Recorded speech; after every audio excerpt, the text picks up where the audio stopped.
congodialogue.com. congodialogue.com.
congodialogue.com. Merci beaucoup à vous, chers téléspectateurs, surtout à tous qui aiment cette émission. Je vous dis un grand merci de votre fidélité que vous nous accordez à chaque fois qu'il y a cette émission. Là, je tiens quand même à remercier la grande équipe qui m'accompagne en recevant des artistes, en faisant un travail de tutant partout dans le monde entier. Batoubazoun Dima. Merci pour notre soutien. Là, je pense déjà à Christian Chibangu et les autres. Vraiment, merci de votre fidélité parce que vous avez été toujours fidèles au poste, surtout pour cette émission. Je vous dis un grand merci. Parce que grâce à Binope, à soutien, à Bino, à Bapel, à Oignon Sobotine et à Bisso, là, je vois Willy Moucheni, Code Naïe, vraiment, raté. Merci parce que Tozoaki et pourquoi pas, Naba O et tout la Bisso dans le monde entier. Aujourd'hui, chers téléspectateurs, je l'ai réel plaisir de recevoir un grand artiste de notre pays. Et lui, c'est un chanteur incontestable. Hein, Mikolo est vraiment Bazo Bengae, le maître des nuances. Hein, donc, German, donc Baba Kombe Bele Bele Bele Azoya, il est avec moi là. Il s'agit bien de Jeko Burompela, Meganan Kosolo Lanae, surtout Toyeba, Secret Nae Zanini, Akenda Wapi, Azawa Pipe, Azosa Lanini. Il est déjà avec nous. Je crois qu'il peut faire déjà son entrée parce que.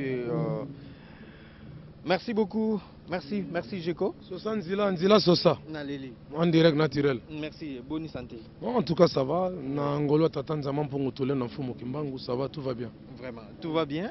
Batubele Bamituni a trop, Balobi, mais Ndengenini, Jeko Burompe, la maître des nuances à Kendawa. En tout cas, Nazali, Nasepeli, parce que déjà, tant que vous avez pour déplacer notre équipe Mobimba. Vraiment, comme on a venu saluer, un plaisir à trop. En tout cas, encore une fois, merci beaucoup pour notre soutien à Bino. En tout cas, mais Nazali, donc artiste Azali, Nazali, artiste Azali, mais tu sais qu'il y a beaucoup de choses qui se disent, hein, na cité. Peut-être Yomoko peut y peut-être Moussou peut y habiter. Lelo, ceux qui totali carte, tu peux retrouver Bouron Pelawapi, na quartier la terre, na BCBG, tu peux retrouver na maison mère, tu peux retrouver Yayemoko. En tout cas, on a pu comme TV, c'est simple. Si on va Lukanga, baroye bakeno, artiste na bango Bouron Pela, azo sala album comme on a Bokoko. Bokoko est bandit les lots. Azo oui, est bandit les lots, les albums est bandit kala parce que Moutouna Mokili, a un projet kaya sikate, ba projet pèse la kala. Donc beaucoup de albums on a préparé depuis Kala. Mais moment c'est opportun coquille. Nachango déjà na marché. Merci bino mo bozoka déjà éclaircissement. Il y a artiste na bino nenga zoloba. Mais je ko Bourron Pela, un artiste bourré de talent. Nakobina ozo convaincre batu, nakoyemba ozo convaincre batu. Secret no ezakati. Secret za na musala. Secret za na boto se bakoko. Parce que mo ngana mona bakoko. Naza pena descendant pena ya 27. Naza non, première kiss na mokili ya Nzambe moko. Ba kiss to ya na mokili Nzambe mutasala ngo. Donc nga na respecta Nzambe mpungu tolendo. Oya mfumu kimbangu. Oya sala ngai nazala wa pesa nga maele ya koyemba. Donc na ko ba réussite na ngai ezali d'abord à travers le travail et à travers koto sabakoko ba longo nyoso ya Kongo dia totila. Donc kotambola na ba principe ya Nzambe mpungu tolendo, kotambola na ba principe ancestral. Ya kobanga zamba, kobanga mai, kobanga mabele, kobanga mopepe, kobanga moto, kobanga Nzambe mpungu tolendo ndenge sengelo banga yo. Siko ndenge sengelo banga ngo biloko na uti koloba je crois que bandeko bazotala biso bokomona ptamso ba image o ezoleka. Vous sentez que Bourron Pela c'est un artiste o azo convaincre batu. Nakobina so azobina batu tu bazondima, nakoyemba so azomba batu ba osepela. Siko qu'est-ce qui manque à Bourron Pela ya ko s'imposer parce que tout monde lelo masolo ya ko bima to kokota surtout net na quartier latin et pas yo uta histoire to ko changer ngote na bisko na zongel mama musique bakoko mais récemment bakoko congolien to tila balobi buro zongela musala na zongela musala mais au côté na quartier latin tango bika ki oye les gens s'attendaient déjà que aussi les albums non ngai non oye au côté susu na quartier latin tandis que biso de bika na minute au quartier latin on dirait que ça na chemin nango déjà on peut pas tracer arta to comprenez qui pourquoi yo kena on warta c'est-à-dire que zonga na la quartier latin moi passage na na courte moi courte durée na un passage na quartier latin ezalaki ka ke non na yaki il fallait tout ça na vie haute singela tout ça là ezaki nini tant artiste tant on a sali 6 7 ans na beti na zongi na kin alors to côté na vie nga et c'est quand il souvent collaboration na vie nga moi courte collaboration moi ezaki basé sur statut indépendant c'est-à-dire bourreau à côté à ko sala makam na mais entre temps ko sala pe na vie na ba ko sala makam donc eza mabete ba artiste na lo bana lo baka to sala maka poto collaboraka si to collaborer te za malamu te donc il faut collaborer pour propulser, promouvoir culture nabiso, musique ya Congo. Minemi, ba futilité, c'est bon, c'est bien bon, mais to propulser en côté. To comme ça nous culture parce que musique, il y a toute une culture. Parce que identifier peuple mobimba à travers la culture. Si vous voulez que je Bourron Pela bet album Bokoko. Au moins na Bokoko na Mfumu Kimbangu bazali, Bakoko Mbutanganga bazali, Bakoko Macho bazali, Bakoko Nzalampanda bazali, ba Mama Kimpavita bazali, ozo comprendre Bakoko la sauce de Zéphirin bazali. Donc au moins na Bakoko bazali, c'est-à-dire à travers la musique on les identifier origine na place na outi. Donc ezali une culture to freiner ngote. To bimisango nena lobi na osala Bokoko. Non seulement pour l'anga mon côté, les albums pour satisfaire, et satisfaire africains, mélomane, univers partout. En tout cas, merci. Maintenant, j'aimerais savoir, surtout pour l'éclaircissement, na bandeko bazota la biso parce que il y a pas mal de questions qui nous posent là. Je salue bien première dame Francine Gembe. Donc on a dit que grâce na ende bozota la pe biso na monde entier na minute parce que Makambutu les en bien donc si tu as bien à propre www.congodialogue.com bana Bruxelles, bana Paris, bana monde entier donc baza na bango déjà au CPL. Siko na olingana eba. Ndenge ozonga ki pa bien na quadra bosali collaboration. Les autres collaboration on a esimbité to esimbi. Non esimbi esimbate pon. Esimbi. Est-ce que yo tracé nzela? Esimbi esimbate pon. Na iso ba musicien ba salama pa ba collaborer. To collaborer courte durée comme to collaborer à longue durée. Vous comprenez? Il y a courte durée to à longue. Il y a eu courte durée, il y a eu statut indépendant. C'est-à-dire à un certain moment il fallait un album dans Bokoko. Donc to sali une année, na sali une année tu travailles bien, moi et ça a plaisir, déjà il y a retrouvé Vienanga, et puis il y a retrouvé le clan, parce que mon toko s'en a raté. Mon frère m'a défendu le clan na Isika Outa, ngana Outa na quartier latin. Et puis na bête pas n'orchestre c'est mon côté. Hein, les arbres musulmans que non biso ngana bête na quartier latin. Place na ma place na Kendaga wana, vous comprenez. Donc clan na comme ça on vous comprenez. Même le son ça la Bokoko so cartonné ba lobaka ah mon clan donc c'est comme ça. Vous comprenez donc ezaka nengwana donc et Simbaki, on a salaki, na sepelaki nango parce que na retrouver permettre nga venir retrouver ben na magamususu et permettre pe viens nga peut se retrouver donc salaki bien. Donc tout le monde a kolo bateke Simbaki en tout cas et Simbaki parce que Mague na yemba kité. Mais Parce que nakutaki album estilaki déjà. Maintenant on a sali moi 3 clips. Na sali selfie, na sali clip à vie à tournevis, na sali kangenge. Bon le quoi pe na Zizou Zidane. Na rozo équipe na demi-saison mais na qui on perdre na Champions League. Donc na obanga rien. O ga mona na opportunité na faire na saisir, na sali on fait na sala. Pour na plaisir ba mélomane, pour na plaisir ya mouvement na ngai quartier latin, pourquoi pas. Donc le na sala bokoko, ba to zongo na ba angle moko ya polémique te be futilité, ça sert à rien mon frère. En tout cas, maintenant on Bokoko oyo zolo betela déjà tout parce que c'est un album qui date de longtemps et bandi les lote, li solo Bokoko betama depuis kala. Burompelana Bokoko, qu'est-ce qu'on va retrouver le colana contenu parce que c'est net moment tous en a moins problème surtout avec l'écriture. Je dirais peut-être que dans la génération oyo ya lelo ma banze mwebele zo yembama. Bato belé pe bazo déclarer que moi bosoni ça dit bazo mabanze momoka baba insanité eza na kati yo en tant que chanteur moko pe parmi bato wana pe oyemba na bango na bokoko to ko retrouver sous ba moi nzembo wana ke ezo permettre papa na maman ba vendre sika moko te tonne bon ngana ko loba mutu na mutu na façon na ya kosala mais façon ya mabe il faut déplorer yango faut pas encourager yango par là je veux dire que ngaburo nazo sala na ndenge na nga. Non, c'est la tête parce que l'autre, il avait fait ça, n'a copié sur yé. Oh non, moi je suis là, naza moi en fou mukimbangu. Donc je pense que moi en fou mukimbangu, azali rassembleur, azali on a pour édifier la population, azali on a pour apporter un message ya kitoko. Peu importe thème, na ko mba bolingo, na ko mba message ya fou mukimbangu, na ko mba message sur la cosmologie, la cosmogonie Congo. Donc un message est belé. Donc je pense que nga na coopératé pour qu'on a yembi boba invité. Mais à ton mabela bakoko. Vérité, il y a un abouzo bate, na mabela bakoko, na mabela ancêtre, na mabela oyo. Tokol na botos, tokol na respect, la tradition, na biso.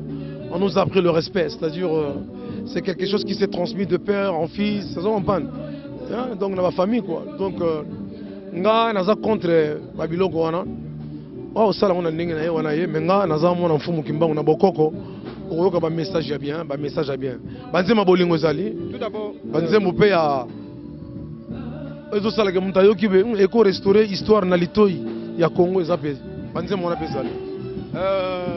Esika wapi kombo na bokoko yuti. Eza mwa ba ndako boko taka mingi ya ngonde kombo na yuti toza. Non, même yo non on ignorer bokoko ezaka posa peut-être ignorance yo pe sosanzila. Ba bien sosanzila. Sosanzila na bokoko. Ce que tu n'as bokoko uti sosanzila na okama. Pour sosanzila en tant qu'artiste. C'est sur le vie prénom moko sosanzila prénom l'homme sous Albert éviter sosanzila mais sur le bien sosanzila. Et so sonne moko culture na c'est bokoko, c'est la tradition. Mais sur le bien Albert, na biso expliquer étymologiquement le prénom Albert vient d'où? Oyebata. Et comment ça est en Grèce. Oh, et est en Italie. Oh, ça va langue romane. Et comment ka ngol. Ce qu'on les identifié.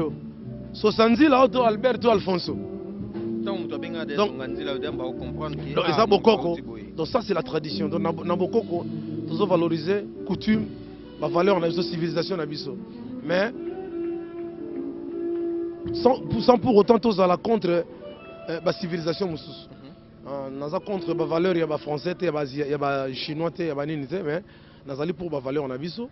Ma valeur mususu peso kezali culture baninga mususu c'est bien to pesa na maboko main dans la main mais to ka sonité ko propulser culture na biso ya Congo dans le bokoko bokoko ya coutume donc il y a bokoko na biso donc c'est comme ça faut to propulser en to le belango ezateka na yeka la tradition c'est en français c'est la bokoko il y a une connotation il y a bokoko. Il y a bokoko na biso déjà, bokoko na biso pe ba ko sepela. Merci à trop na président Jules Maswa na ebi ke donc makamuto eza nango pe bien. Pourquoi pas na bandeko nyo surtout bazo tala biso à travers le monde entier. Donc na linga bino mingi surtout bino ba o bolinga émission dossier grave et ça la toujours ba plaisir makasi boza la toujours rebelle surtout bo s'abonner na chaîne YouTube na biso www.congodialogue.com déjà beaucoup landela makamu na biso tout ce qui se passe à la une. On a un grand artiste avec moi donc sur ce plateau alors nakati ya bokoko toko retrouver pe ba featuring na ba collègue na yo musu peut-être obeta na ba groupe musu to ba featuring ezali na bato libanda to kaka ba featuring ezali na bato libanda na bato pe ya kati on est secret peut-être na ko dévoiler nyo so ate 70 là mais ngamo pe na featuring Yo mon featuring. Dans quel sens? Na featuring na bo. C'est-à-dire en moi on va retrouver chanteur moi américain. En moi on va retrouver chanteur moi ouest africain. En moi on va retrouver chanteur congolais. En moi on va retrouver même chanteur de culture rebelle. Ya on va bien en faire featuring. Même featuring. Je comprends l'homme de Bokoko. Moi je m'attendais peut-être featuring oui, ça veut dire na Fali to na. Non, na biso que featuring na ba master misusu. Ya libanda tout comme ya kati zali. Mais il y a les surprises na go dévoiler te. Mais nga moko zana na confiance dans na featuring. Yo moko za featuring parce que o ko bien nga pe botu na je konde no kutu na pe featuring neni et le gars pe so sanzela. Donc ça dit on dimango facilement. Ouais so benga featuring neni. Eza pe ka kombo na nga. Même besoin eza phénomène ba kombo parce na ki pe ba kombo benga mettre des nuances tandis que toi à Jésus des nuances. Ce que ça neni. Non na ebite nga otaki nord na ba petit ba bio seigneur de nuances. Viens nous yemba en tout cas oyemba danger. Bon bref, ba kombo ba pe sa biso ka ba kombo, on comprend. Net na iso comme na featuring. Naza featuring. Donc naza featuring. Na ko bimisa pena ba voix ebele nga moko. Ba style ba musique ebele e vandi a. Na latin, na italien, na espagnol, na anglais, na français, via toutes les langues, moi je peux me défendre. Na ndenge nzamba pesa mon potentiel wana. Donc naza featuring. Oza featuring, un bon chanteur, je le dis, et je le répète, un bon chanteur, un bon danseur. Mais qu'est-ce qui te manque aux Zala, visible le la baninga mususo bazali parce qu'il y a deux artistes oh les loba mibenga ba leader. Mais à vrai dire ce tata na koyemba oyo yemba na bango ba yemba on dirait yo l'équipe bango. Ce que yo koka ko s'imposer qu'est-ce qui te manque na bandeko bazota la biso. Non boye bani na wezo zanga. Nga na featuring na leki na mutute mais na ka featuring nga na mwana nzama mpungu tulendo ya mfumu kimbangu nanga selon bakoko zanga yo pour s'imposer le c'est-à-dire bon c'est l'album Bokoko Ebima ça fait déjà 70 ans ça fait une année na kin ça fait une année avant na kin pour bamfumu ba bisinga bité Bokoko Ebima wa na bénédiction bakoko ya congolien totila donc navani une année c'est pas pour rien naza na yepena le kamutete soki ndeni mais na yeba mélomane nanga bayoka album Bokoko et go sala makam nango e go sala parce que ba message moko époustouflant ils en a quatre. Donc voilà quoi, je n'ai pas envie de me mesurer avec qui que ce soit, je n'ai pas envie de me comparer avec qui que ce soit, dire que voilà moi je me considère comme si tu vois comme étant supérieur aux autres, non, je n'ai pas envie de ça, moi je m'en fous, I don't care, and even I don't care about what people gonna say, I'm just me, I'm a featuring man, so I'm in the studio recording the album for my people, I want them to listen, donc you guys just be patient, what I'm waiting for you is just your support. Donc featuring à l'affaire na mutute Bokoko Ezoya. Bokoko Ezoya. Merci. Siko, une question de curiosité parce qu'il y a pas mal de gens qui me le posent. Balobi, yo sera trop simple. Yango pe ezo sala ke peut-être batuba on dit bungisa moi charisme ozanga nango mwa liboso jeko tamso ya mbaka téléphone te jeko tango mususu mwa boye babengi amona na raté mais babiloko na ndiro bungisa ngo hein. Bon moni ba je connais naza boye sadi na sangisa ba esprit tout ya monde côté tout oyebi que esprit ezalaka c'est ça sanzila côté tout oyebi que esprit evanda nga na sangisa mo naza pena naza esprit illimité n'est pas vrai mais ils ont empêché nga tena zala na pesa batu mbote na sola na batu c'est-à-dire esprit pene vana ya deux fois tant on a besoin que bakoko ça pena bakoko donc tout le monde c'est l'album Bokoko. Moi, à travers le boulot, les gens vont pouvoir me juger, tu vois. Bah, comprendre les qualités artistiques ni artistes à Zalana. Vous comprenez. Mais bambendre, bambakasa, bambendre vuza, bah t'éloigner na Bokoko, au bazolo, bah lo c'est qu'ils veulent dire, tu vois. Bah mitruza, biso tali bisote. Donc, biso tozana Bokoko verankanda, na système 11h tawarta, 11h tawarta, terre tawarta. Donc Bokoko ezoya. Ndeni 11h tawarta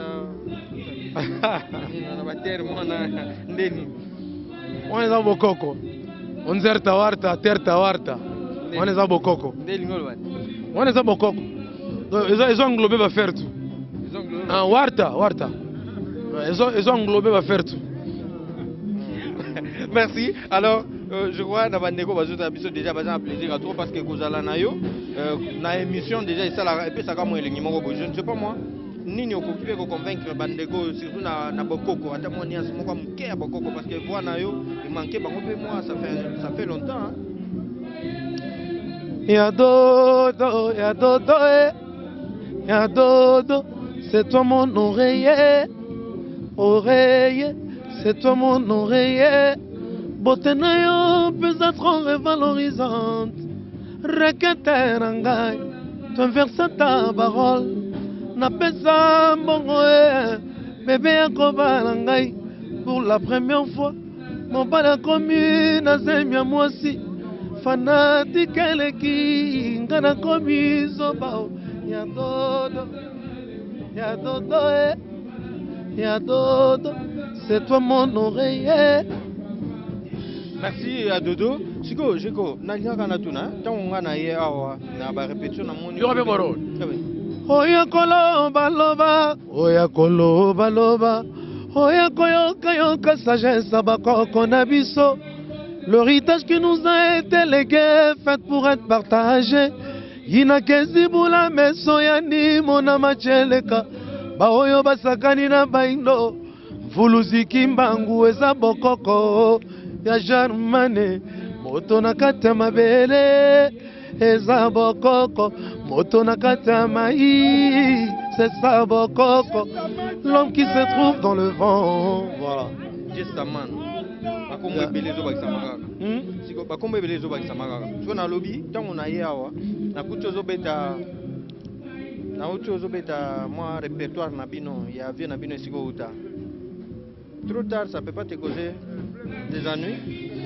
Non, na beti ba répertoire, na beti tobeta radio banzema ba quartier latin. Tobeta ba Lidebs. Est-ce que osenga permission pas? Non, tobeta ba Lidebs banzema omoni quartier latin za clan. Eza na banzembo ozo bakoko tozoincarne on a bavie biso tu image nango ozo comprendre banzembo neti ya basam ba Miss Nicole ba Lidebs banzembo neti ya bado a Congo banzembo neti ba Popolipo quartier la tesa famille donc nga kobeta ba œuvre ba master nanga auto sala ensemble biso tu na ba Rambo vena biso grand prêtre na ba Sam Chintu ba Modoko ba Jordan Kusa ba Fali Popa DiCaprio ba Roi Sole, Roi Sole, Ransole de Nabucodonosor, de Brando, Tia Robo, de Rondo, Brando, de Obrando, CNN, tout c'est basé belé, donc voilà, Babia Ndongo, Chokoro, peut vraiment, non, pas personne, Bisson a beaucoup de personnes, mais qui n'a pas de nango. Père Nanzoto na Indonésie même bonne mission ici kazali kuna na deuxième mission qui c'est personnel mais ça la raté mais yubazo mais pema so kufi mabeti mais so kufi mabeti que boto ba na kunda na cimetière bakunda mutu na Nanzoto nzoto ko ya pamba kenda wabyo yebi wana kwa wanzama mpongo tolendo yango na iso bokoko ya très important donc voilà quoi donc ba pesa bino permission ko beta ngo parce que toyebi que ils appellent ba mission musu balinga ko beta banzemo quartier latin via répliquer l'obité non en tout cas tozali na droit ya ko beta banzemo to beta na ba massa na biso ezali tout à fait normal eza banzemo ba Lidebs wana banzemo ba papa na roi si banzemo wana toyemba yango eza banzemo na biso toyemba yango donc il y a tout à fait normal. Les élèves à fauter. Banet nga mona dans ba répertoire na banet ba Likombe, banzem net ba Calvaire, na banzem net ba Rumba Congo.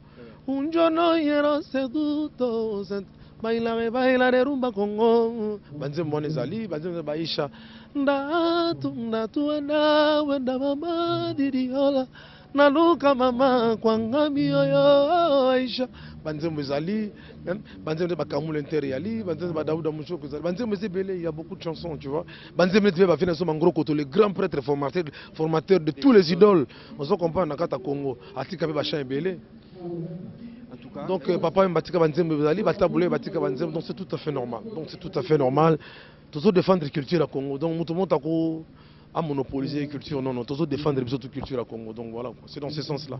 En tout cas, merci. Maintenant, on se peut qu'il y a plusieurs bandeko bazota la biso siko na total à moins nzembo moko parce que total nzembo wana nenge total en fait toujours on a déjà qui ont fait réveiller ba merveille du passé. congodialogue.com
Merci pour Nzembo. Alors, je crois que tu as biso vraiment, nasuka surtout entretien na biso, na rolingaka naeba. Koyeba nanga ekosunga siko batu o bazota la biso surtout pe batu o bakosomba disque na yo bazala assuré à quand on peut avoir cet album Bokoko sur le marché du disque. Bon, tout de suite je ne vais pas préciser la date, vous comprenez parce que moni na Bokoko tant tout ça la makambo tout est spirituel, c'est-à-dire même date on a un album Bokoko ne ba epi. On a peut-être besoin au sérum mazo bisa yo. Mais album ezo ma bientôt. Oui que permettez ngana lo banano hein. Tant ozo ba Bokoko trop on dirait que toi qui c'est moko boy parce que moi je comprends plus hein. 70 là. Donc parce que biso to message bon vraiment na bandeko bazo la biso ba makambo na oloba parce que neti boso moi Bokoko trop on dirait 70 la Bokoko ezoya tokolo belango trop te. Mfumu kimbango azali akopesa permission kobima ozo comprendre ekobima balongo nyonso ya Congo d'Antoti la ba prophète Mangongele sika bazali donc ba prophète Mangongele sika bazali donc bana kimbango nyonso bakopesa permission album on ekobima église kimbangiste mobimba bana kimbango ba bazana partout dans le monde entier pour kimbango za partout za universel tina ba États-Unis tina ba Asie za partout asaki musala nzamba mpungu tuleno ningi singa maki salama donc jour balongo Congo d'Antoti bazo pesa permission Bokoko ezobima mais en attendance là moi ba production partout à part non tozobeta tout na ba petit matadi tobeta ki le 16 le 17 il y a mois passé tobeta ki na espace chaudron deux concerts na kermesse na matadi à la place de Yokuta biso tozobeta na Balari 114 tobeta na Bandal awa to répétera pe na Baluba numéro 299 na Bandal to répétera mardi mercredi jeudi et puis tobeta na espace kadeli.fr là c'est ba faire banda donc la fondation kuna espace kadeli.fr et pas maman Francine Kadeli donc tobé tarakuna chaque samedi ezali na avenue Omekongo numéro 8 na Beauvant donc de croisement Kabinda Mouchi donc tozali donc tozana ma production tozotambola on a Saint James na nos contrat nango et puis bato pe balinga benga biso bako benga na numéro de téléphone na 081 62 87 622 bakozwa ba programme tout donc voilà non 081 62 87 622 donc bakozwa information tout ba news tout il y a beaucoup donc tozali en exercice tozana on n'est pas là pour se faire stagner t'as vu on est là en exercice non ngana za artiste na beta partout super na sim James on a panzango pourquoi pas naza guerrier sérieusement donc viens là et puis tant que là on écrit que petit on a certains guerriers c'est-à-dire à ça petit moment on a un système Galate 6-4 chacun portera sa propre charge donc nous combattons motombango tous à la recherche de pain quotidien nana yaka na nani la minute on peut porter ta propre charge Bokoko warta merci vous sentez qu'il est avec moi ici donc Togo Mega Kosoa déjà Togo Minasuka na évité bambote na yo bakopesa na banani surtout bandeko bazwi ya numéro de téléphone bakobenga bato oyo bakosepela mpena ke bainvite oyo quelque part tout tokoka bwana na mwa mbote surtout mpe na mwa nuance mpe esusu esala biso mwa bien. Cette fois-ci nga na ye epa na yo mokoko yebisa ngai soki vraiment na motema na yo olingaka nga kozaka nga ntango koza ke olingaka ngai ne fût-ce qu'un jour ce serait vraiment le plus beau jour de ma vie. Bana bakoko ne ba niance esila te continuer kaka ingeta matodo nzama mbungu tule naza lokumu. Donc bambote José Longa le consolateur na kata Paris, José Longa central azolanda ba faire oyo. Donc la marraine, la grande Barbie Moussassa Pamela Moussassa, la grande Barbie na Londres na l'Angleterre kuna esika zali yazo azapena marraine na bokoko ba gros salem là où t'es. Et puis, on a aussi fait Michel Chico Zinkenda Zigen. Beaucoup de salutations là où t'es, mon vieux, à Boston. Ainsi que le garçon propre, José Dio. Quand on dira l'enfant là, à qui l'enfant là? À qui cet enfant là? Donc voilà, José Dio, à Papa Dio. Donc voilà, on a fait si on botte trop, José Dio. Là où t'es, mon pote, Bokoko. Tu sais ce qu'on s'était dit. Et maintenant, on est en train de mettre en pratique, tu vois. Donc, Basé Belé, Didin Siala, vétéran, Bozali Belé. Bienvenue, Makoso, na Panama. Juclar le Saint, à Londres, donc vous êtes nombreux. Donc, Bokoko et Zoya. Mami Pronto, en Italie. Mancherata, je te salue. Bokoko et Zoya, il faut soutenir. Donc, voilà quoi. L'Écosse, Mokoko en Belgique. Et puis, voilà quoi. Donc, Jean-Luc Moukoko aussi, sans oublier. Jean-Luc Moukoko. Azota Labisso, Jean-Luc Moukoko. Donc, voilà quoi. Big up, et c'est Gozali. Merci. Big up. Merci beaucoup. Merci. Il est avec nous. Donc, c'est bien le Makasi parce que. Et puis Batangola. Oui, Batangola. Batangola, Bazo Talanga. Kadi ma 10 000 cara. Vraiment. Salutations, c'est Boss Gauss Québec, très fort. Nabi Gema Soyo to Sola qui va mettre ma grande ngona to Sebelia. Banangola, Boko Gozali. Bobenga na numéro na Pesibino. Bobenga tobe takora mikora ndenge zala. Bientôt album Ezobima. Et ça la mika pona bino. Merci. Merci beaucoup. Donc, à expliquer Bisso ce qu'il est en train de faire, peut-être dans bateau, parce qu'il y a moins ignorance. Vous vous demandez à Kenda ou Piazza ou Piboyo qui est déjà placé dans Azali, artiste Nabino Azali, alors ça Nabino Makamo toujours bien. Et on est dans le bipo, ça va toujours scotché pour se connecter à Wakaka, parce que la vérité n'est pas là. Au monde il n'est pas dans le baratose, belé na katia mabélé, rabiso ne belé. Donc on comprend déjà que non beaucoup, et on va rappeler des abonnés. Donc ils allaient c'est l'album moto, c'est la tout consommant sans modération. Et à Wakaka, vous allez informé na Onyo Soitali. Merci beaucoup à toi, Christian Tubangu, et à toute la grande équipe qui m'a accompagné. Madame Francine Gembe, Nabo Sanité, donc première dame Esayo. Moi, je vous retrouve à très bientôt. Restez toujours connectés, branchés à ces programmes. congodialogue.com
congodialogue.com.